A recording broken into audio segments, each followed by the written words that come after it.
Well, good morning. With this week being a holiday week, and Dale being out of town, of course, we're still at the latter stages of our preacher search. I don't have a PowerPoint because I wasn't sure where to send one, so I just didn't even bother making it. I got up out of bed late last night and went, I didn't make one of those. And then I was like, even if I made it, I don't know where I would put it. So we're just not going to have a PowerPoint today. We're just going to talk the old-fashioned way, if that's okay with y'all.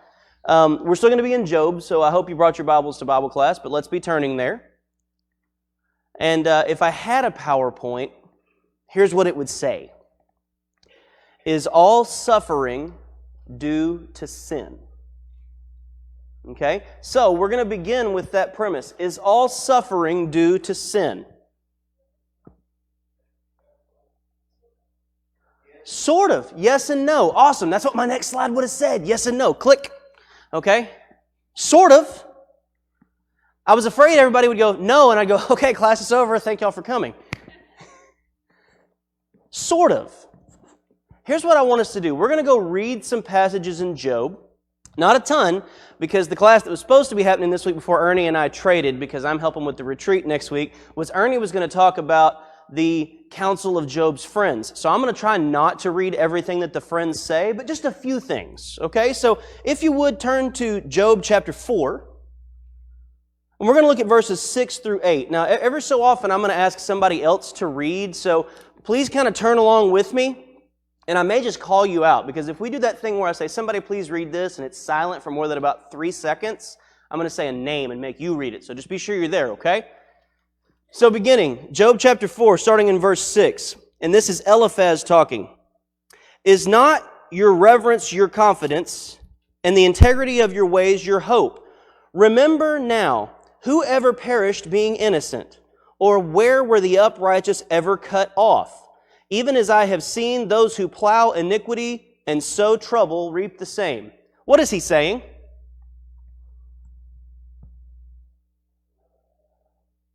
What is Eliphaz saying? You reap what you sow.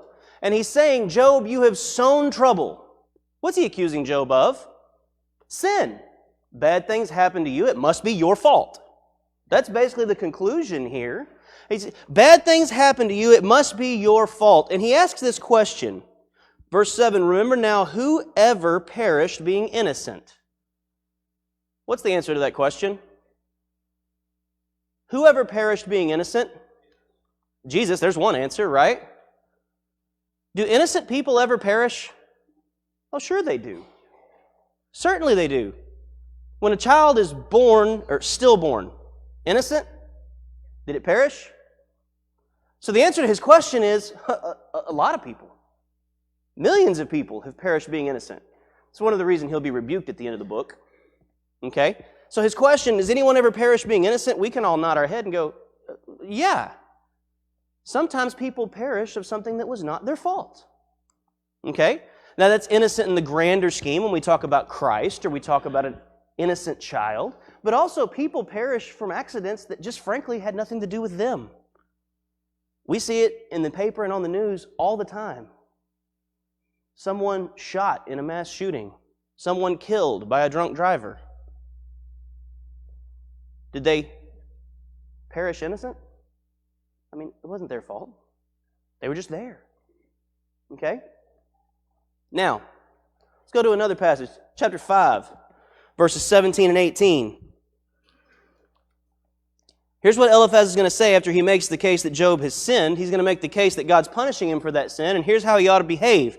Verse 17 of Job chapter 5 says, Behold, happy is the man whom God corrects. Therefore, do not despise the chastening of the Almighty. For he bruises, but he binds up. He wounds, but his hands make whole. Now, he says here, happy is the man whom God corrects. Do we agree with that statement? Generally, yeah. However, is it always fun? No. Did anybody ever get corrected by their parents as a child? I hope most of you. If you grew into productive adults, odds are really good at somewhere along the way your parents corrected you. Let's don't mistake that if we grow to be good Christians, that somewhere along the way our Father has corrected us. Now, in the moment, not quite enjoyable. Did your parent ever correct you and it was not an enjoyable thing? Oh yeah, you can nod. I mean, even if they're next to you, just go ahead, right? Your parents sit next to you, just nod. Yeah, it was terrible, right? Mine did it. I got to go see them this afternoon. I'm sure they're going to watch the recording before I get there. They'll know I talked about them. Okay? Not an enjoyable thing. However, did good come from it? Certainly. In the grand scheme of things, good came from it. Eliphaz is making a good point. There's just one problem with it. When Job was being corrected, what was he being corrected for?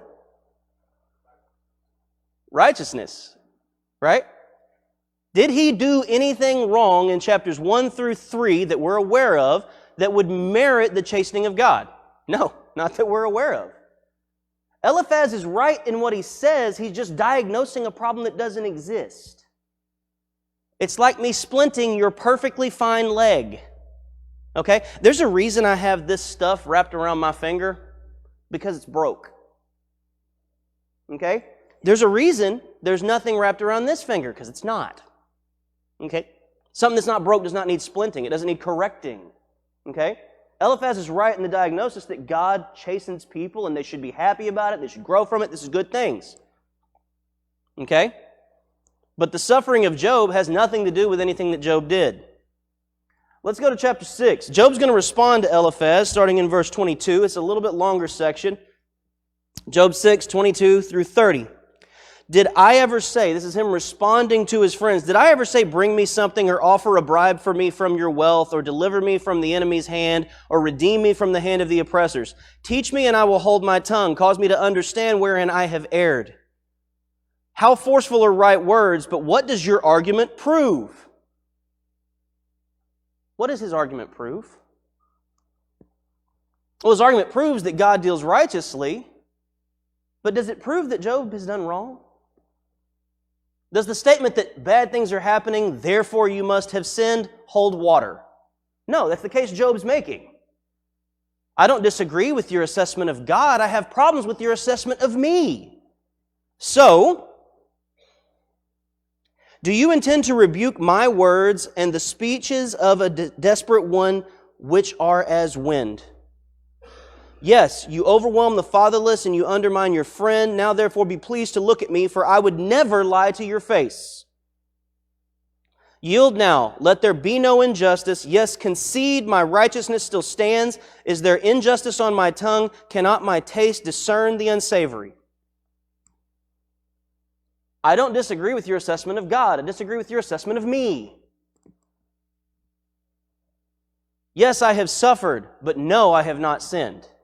That's Job's case. Now, I've got a bunch more things in here. I won't try to read all of them because I do want to actually discuss the concept. And I also, again, don't want to step all over Ernie's lesson. Ernie, I didn't cite anything past chapter 15. So the last 20 chapters of the book are all for you. Okay? Go to chapter 11. I need someone when you get there to read verse 6 of chapter 11. We'll have Zophar speaking now. Job 11, verse 6.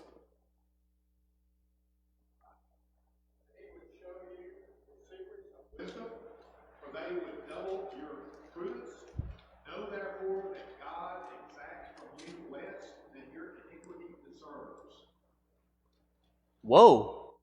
What's he saying? Oh, if God would show you wisdom, you would understand what?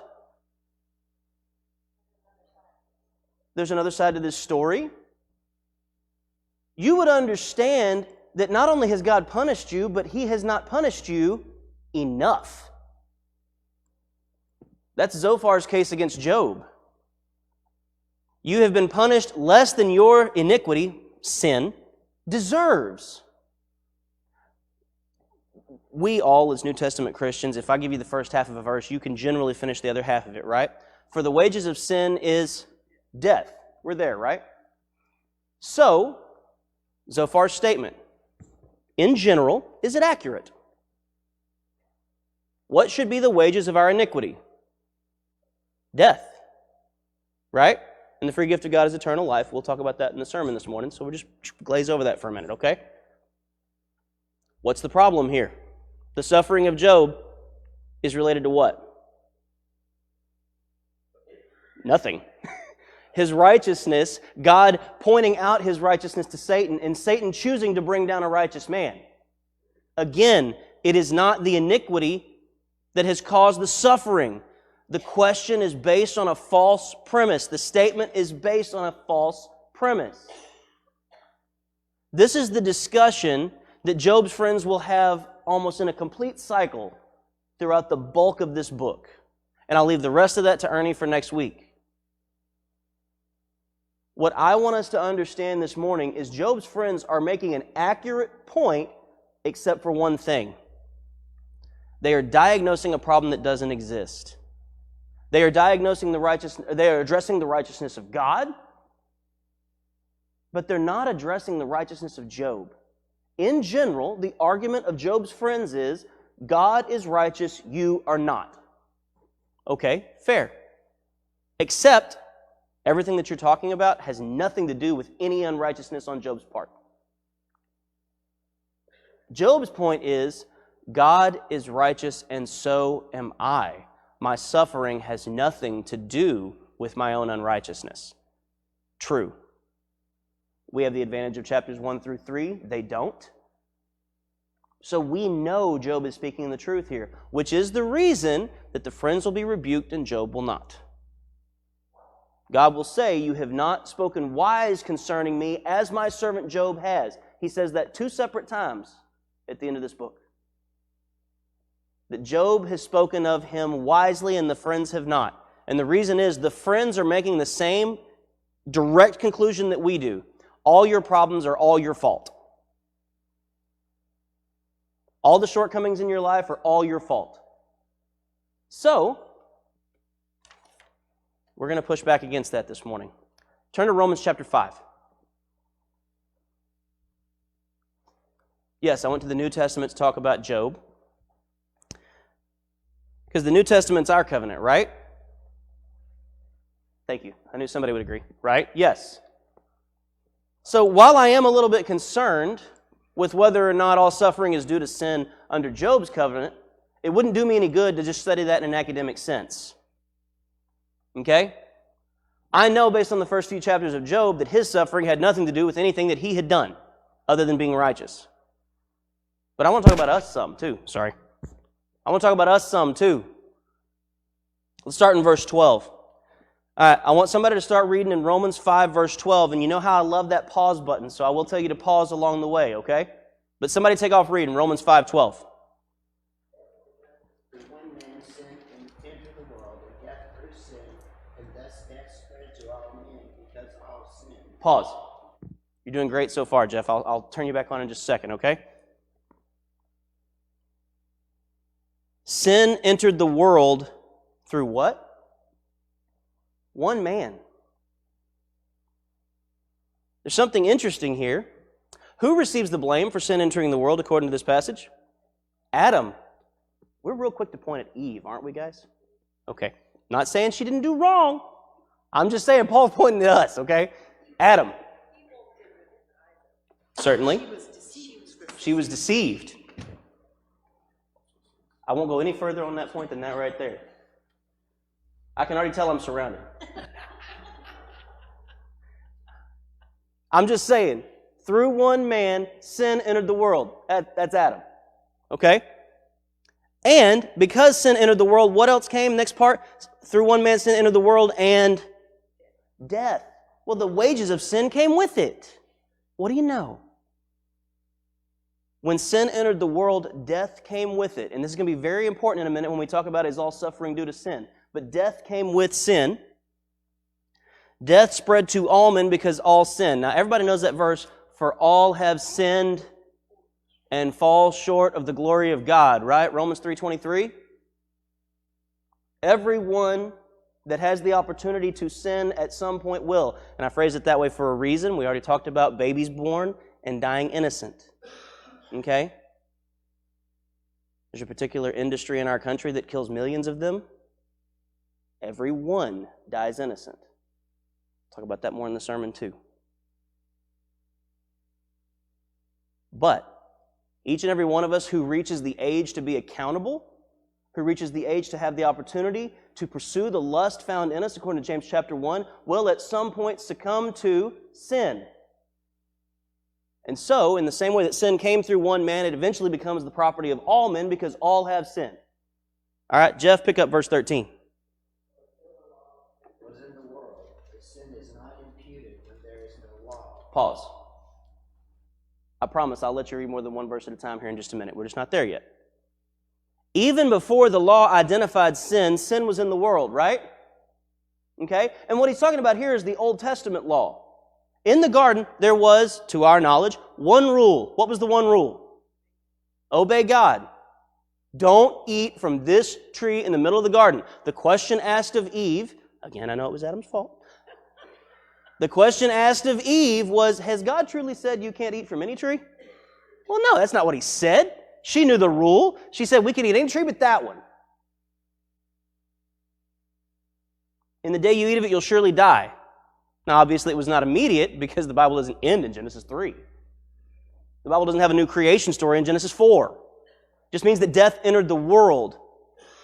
Sin entered the world along with death. So, there was a rule, but before the law came, and you've got an exhaustive list of laws, somewhere over 200 laws in the Mosaic Law, somewhere over 200 rules you have to keep to be a, quote, righteous Jew. Hebrew writer would have a lot to say about whether there's such thing as a righteous person according to the law, but anyway. Sin was imputed even when there was no law. Otherwise, we assume that Job lived before the Old Testament law, right? If you don't like that one, feel free to use Noah or Abraham in this blank. Okay? Both existed before the old law. What do we know about those three men? What do Job, Abraham, and Noah all have in common? They were righteous. How can you be righteous absent a law? How can you avoid breaking rules that don't exist? Because they were righteous according to whatever doctrine God had given them. I don't know what the laws of the patriarchal dispensation were, and neither do you, frankly. Okay? There were some rules in there somewhere by which Noah was counted righteous. Feel free to dig through all the chapters prior to the flood and tell me what they were. But he was found righteous. Abraham was found righteous. He was found righteous because of his faith, according to Hebrews chapter 11. Job is found righteous. Yes, sir? That's an argument in favor of C.S. Lewis's position that it's written on your heart and righteousness. Sure. And Romans makes a pretty good case to that as well, about even who those outside the law, when they are submissive to God, when they live righteously absent the law, they are a law unto themselves. So sure, I can get behind that. There's also something to be said there for the fact that all morality originates with God. If you don't have an ultimate authority, you cannot have a morality. And each one of those men also had something in common in that they feared God. Now, again, I appreciate the comment. I can't chase that rabbit trail too far because I'm already 20 minutes in. It goes by so fast. Does it go fast? I hope it goes fast for y'all. It goes really fast for me. Jeff, pick up there again in Romans, starting verse 14. This is where I paused you, I believe. Nevertheless, death reigned from Adam to Moses, even over those who had not sinned according to the likeness of the transgression of Adam, who is a type of him who was to come. But the free gift is not like the offense. For if by one man's offense many died, much more the grace of God, and the gift by the grace of the one man, Jesus Christ, abounded to many. And the gift is not like that which came through the one who sinned, for the judgment which came from one offense resulted in condemnation, but the free gift which came from many offenses resulted in justification. Pause there. Adam's sin resulted in condemnation, right?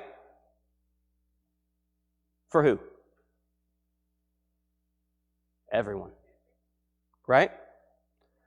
Everybody knows John chapter 3, verse 16, right? You know, John chapter 3, verse 16 falls in the middle of a chapter. That's why it's verse 16, right? There's at least 15 before it. based on my, small town country school math. You know what he says about the world in that chapter after verse 16? Because there's some verses after it too. The world stood condemned. Right? The world stood condemned. Why? Because sin reigned in the world. Right? We understand that, right? Go read the latter part of John chapter 3 sometime. The world stood condemned. And through him, it has the opportunity for righteousness and justification. Now, Jeff, pick up there and read some more, please, sir. For one man's offense, death reigned through the world, much more those who receive abundance of grace and of the gift of righteousness will reign in the life of the one Jesus Christ. Therefore, as through one man's offense judgment came to all men, resulting in condemnation, even so through one man's righteousness, or one man's righteous act, the free gift came to all men, resulting in justification of life.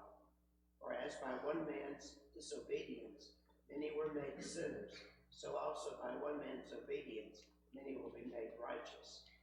Moreover, the law entered that the offense might abound, but where sin abounded, grace abounded much more, so that as sin reigned in death, even so grace might reign through righteousness to eternal life through Jesus Christ our Lord.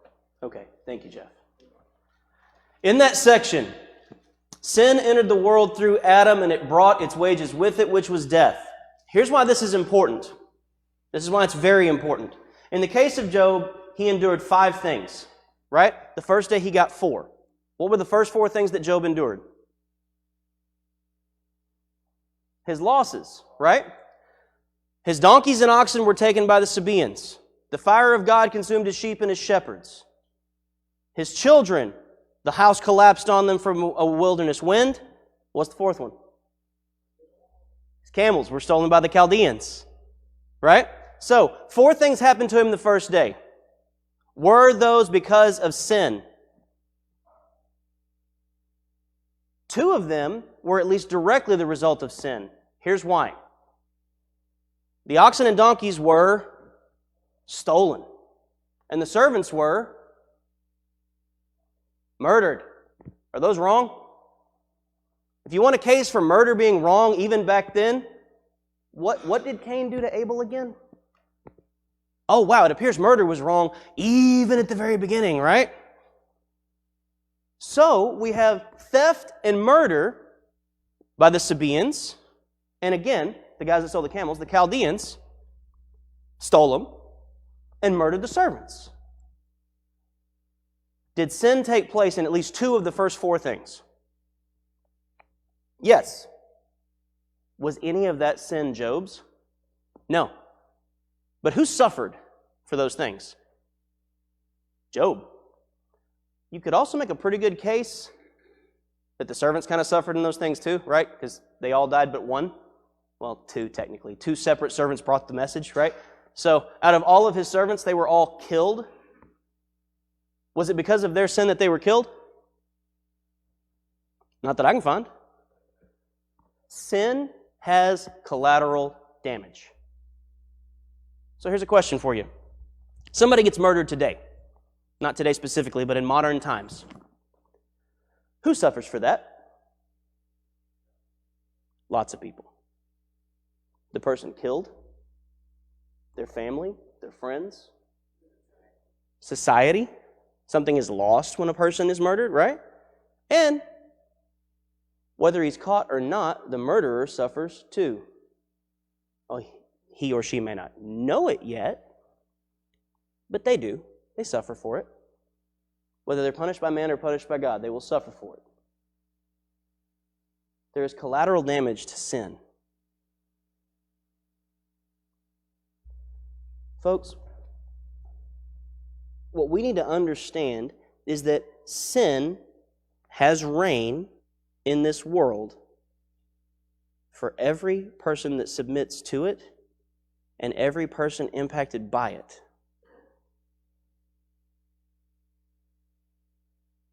Now here's the reason that we went to Romans before we got here.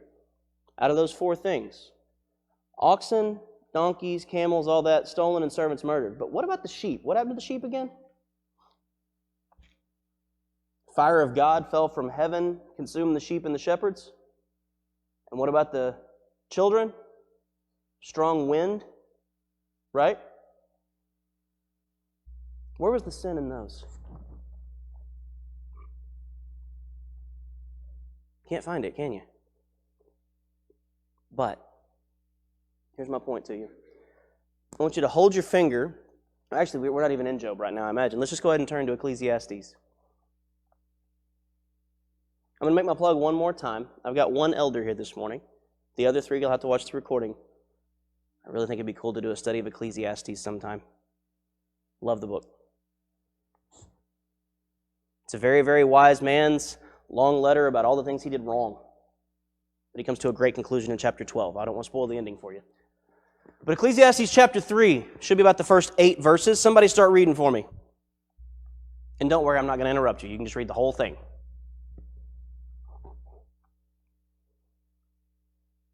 Everything, there's a season and a time for every purpose under heaven. A time to be born and a time to die. A time to plant and a time to uproot. A time to kill and a time to heal. A time to break down and a time to build. A time to weep and a time to laugh.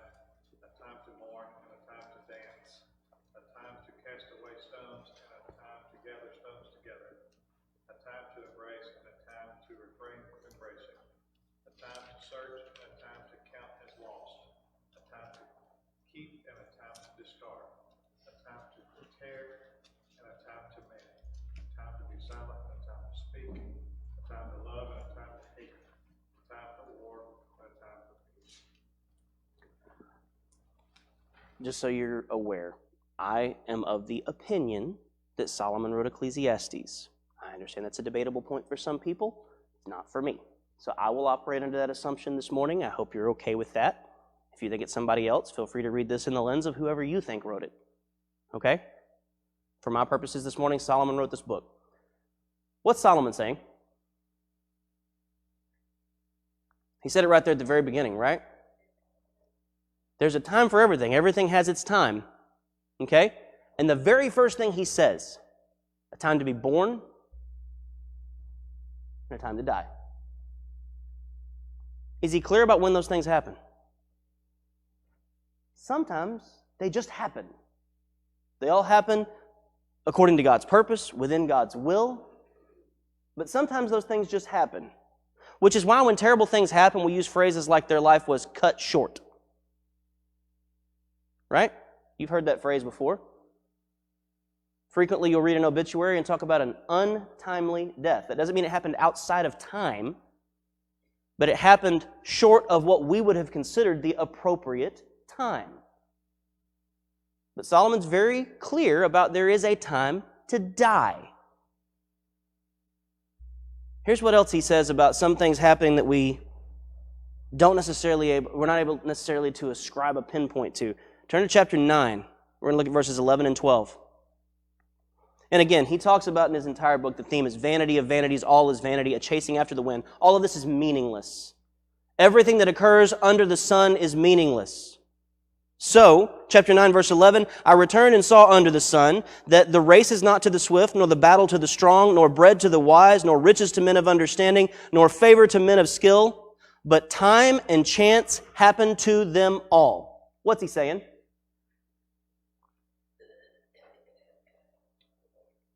We're not in control. Actions of things that we can't always see. It's that whole butterfly effect thing, right? Or if you're better at this, people have thrown a rock in water before, right? Every one of y'all has thrown a rock in water before, right? What do you get when you throw a rock in water? Ripples. There are ripples. Okay? Here's the original rock that was thrown. The fall of man in Genesis chapter 3 created a ripple that we live in today. Created a reality that we live in today. Because prior to that fall, do we know anything of death? According to Romans chapter 5, no. Do we know anything of sin? No. Sin and death entered the world both together at that moment. And at that point, some things got out of our control. And so here's the thing. The reason I bring this up is because we look at the 4 things that happened to Job in the first day of his suffering, just one right after the other. And 2 of them we can point at the sin of other people and say it was their fault. But 2 of them we can't. 2 of them we look at the fire of God falling from heaven and a wind from the wilderness. And I actually had someone text me last week and ask, does that mean that God killed them? God gave Satan the authority to do whatever he wanted, right? You guys have heard of what we like to frequently call, colloquially call, natural disasters. Right? What does that mean? A natural disaster? That's almost an oxymoron, is it not? It's natural, but it's a disaster. Job's kids were victim of nature, if you will. But in the same way that Solomon says in Ecclesiastes 9, verse 11, time and chance. Well, in chapter 3, he talked about a time for all things. But something else comes into play in chapter 9, verse 11. That's chance. There's a time for all things, but sometimes chance affects that timing. And in the case of Job's children, in the case of Job's sheep and shepherds, it was a debate that took place in Job chapter 1 between God and Satan. Chance happened to Job's sheep, shepherds, and children. It's icky. We don't like it. Yes, sir. That's true, but I mean, technically it was also a consequence of Satan's sin. Certainly. Certainly. I wouldn't argue that it's still the consequence of sin. They were collateral damage. Certainly. I can get behind everything you just said. But I want us to understand, when we talk about is all suffering due to sin, the answer is, in the grand scheme of things, yes. But then the question that always comes back, and I spoke to someone a couple weeks ago about this lesson that we were planning to do, and they said, well, what about when somebody has cancer or develops a terminal illness? Do we read about those things in Scripture prior to the fall of man? In Genesis chapter 3. I don't find it there. I find that everything in the garden in the time that it was created was what? What did God say about each and everything that He created? It was good. James tells us that God delivers a certain kind of gift. What's that? Every good and perfect. So James gave me another word in there. Like in creation, it was everything's good, everything's good, everything's good. In the case of man, he was very good. But every good and perfect gift comes down from God. But what about the bad things?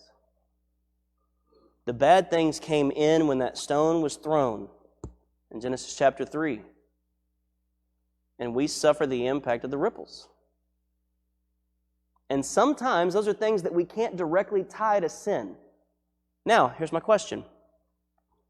Are we guilty in many ways? Again, I liked the order we had the classes in, Ernie. I really wish you'd have had last week because I would have pointed at this point to some points that you made. So I'm going to point to some points that I hope you'll make next week.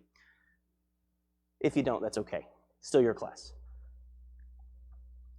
Do we sometimes look at sin the way Job's friends do? Do we look at something bad that happened and assume it's the fault of the person it's happening to?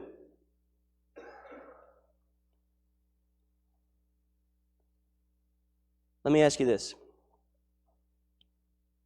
Do you hate the wealthy or the poor? You shouldn't. As a matter of fact, you're explicitly commanded not to, right?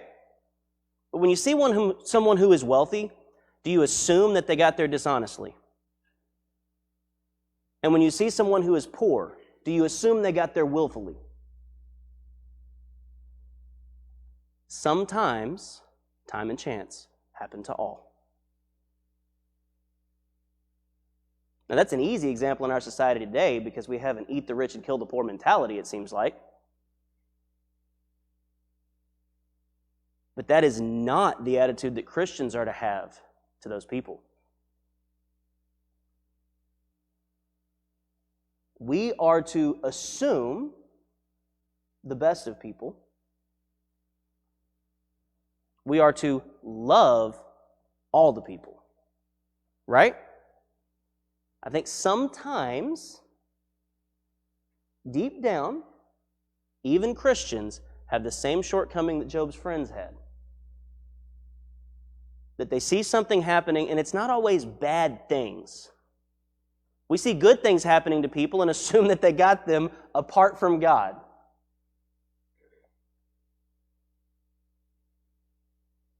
We ought to have love toward all people. Does anybody have anything they want to say? I'm sorry, I have not paused for comments hardly at all. I had Jeff read, a couple other guys read. I have more points, but we're 7 minutes away from the end here, and I needed to make sure I gave you guys at least a chance to weigh in. Anything else on the concept is suffering due to sin, time and chance happening to all? Have I missed something? Yes, sir. It just might be important to point out every once in What a a while. preacher thing. It just might be important. Go ahead. Even chance operates under the will and the control of God. Even Absolutely. Satan was allowed by God to do what he did in Job's case. So it's not as though there is what the ancient pagan worshipers would have thought of as fate operating, willy-nilly according to its own whims. Mm-hmm. That doesn't exist. God is in control. And as you pointed out well at the beginning of this, even God allows these things to happen for our good and for our direction. It helps shape our perspective on what's important. So, not outside of his will, but he does allow things to happen. Did everybody hear what Bobby said? Mostly? If I can put it in a nutshell for the people at home, because I know that these mics don't always pick up the comment section. Nothing happens outside of the will of God. All things happen within the will of God, even things like that we attribute to as chance, that it's not just a wild, random fate, a rolling of the dice, if you will. Which nearly took me on a tangent I'm not going to go down. I'm just not going to go there. Some suffering is due to the sins of others. We talked about that. We read in Ecclesiastes. The one verse I didn't get to in chapter 9, starting in verse 12. We read verse 11, the race not to the swift, and so on. Verse 12 says, "For man also does not know his time." There's a time for all things, but man does not know his time. "Like fish taken in a cruel net, like birds caught in a snare, so the sons of men are snared in an evil time when it falls suddenly upon them." There's something that David would pray to God, and Job's going to pray it to God at some point in the discussion in the middle of his book. It's outside the scope of the lesson today, and that's being made to know their time. Right? Does the psalmist write about wanting to know his time? Help me to know the number of my days? You shake or nod. You guys have heard that passage before, right? Do we know the number of our days? Do we know when the bad things are going to occur? What are we commanded to do? Be prepared for the things that will occur. For every one of us, provided Jesus doesn't come back first, we will all do what? Die. Have we prepared for it? I don't mean do you have a will. I mean, have you spiritually prepared for it? What about when bad things happen? Joe's not here, but I would point at him when I said this if he was. We all have to be the person who Job was at the beginning of the book if we want to be the person who Job is through the middle of the book and be commended the way that Job is at the end of the book. Job was a righteous man. All these things happening were obviously devastating to him. I've said it several times in classes up to now. I'll say it again today, that a lesser man probably would have just ended it all. Because Job makes some statements that fit real well in a suicide note. But he does not do that. Why? Because he's a righteous man. And he actually says several times in this debate, I wish that God would just take my life. Why? Because Job inherently, apparently, knows the shortcoming of taking it himself. If Job wanted to take his own life, could he have done it at any point here? Certainly. God, just go ahead and take me too. That seems to be his mindset. Last thing. We're still going to stay in Ecclesiastes, but I want you to go to chapter 3 again. Understanding again that bad things happen that are outside of our control, but are under the control of other people. Ecclesiastes chapter 3, verses 16 and 17. Moreover, I saw under the sun in the place of judgment, wickedness was there, and in the place of righteousness, iniquity was there. I said in my heart, God shall judge the righteous and the wicked, for there is a time there for every purpose and for every work. What did Solomon see?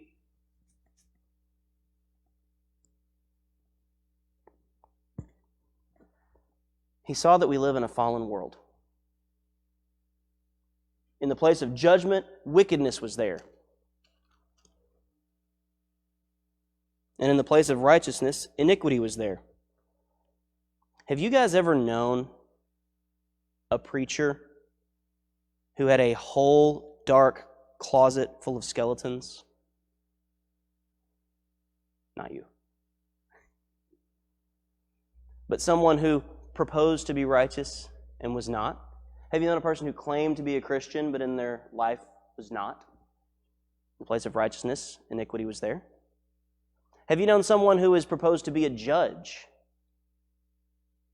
and in the place of judgment, wickedness was there? Someone who took bribes, bent justice, perverted that which was right. We know that, right? These are realities, right? Am I making these things up? There's something to be said for the fact that we look at seats of power or seats of authority, and we're commanded to submit to those seats of power and authority, but understand that those seats of power and authority are occupied by people. And sometimes, people are people. People are unrighteous. People are wicked. We always respect the seat. We try to respect the person. We're commanded to honor that authority, provided it does not contradict the authority and will of God. Yes, ma'am. Certainly we do. If we fail to do that, we reap the consequences.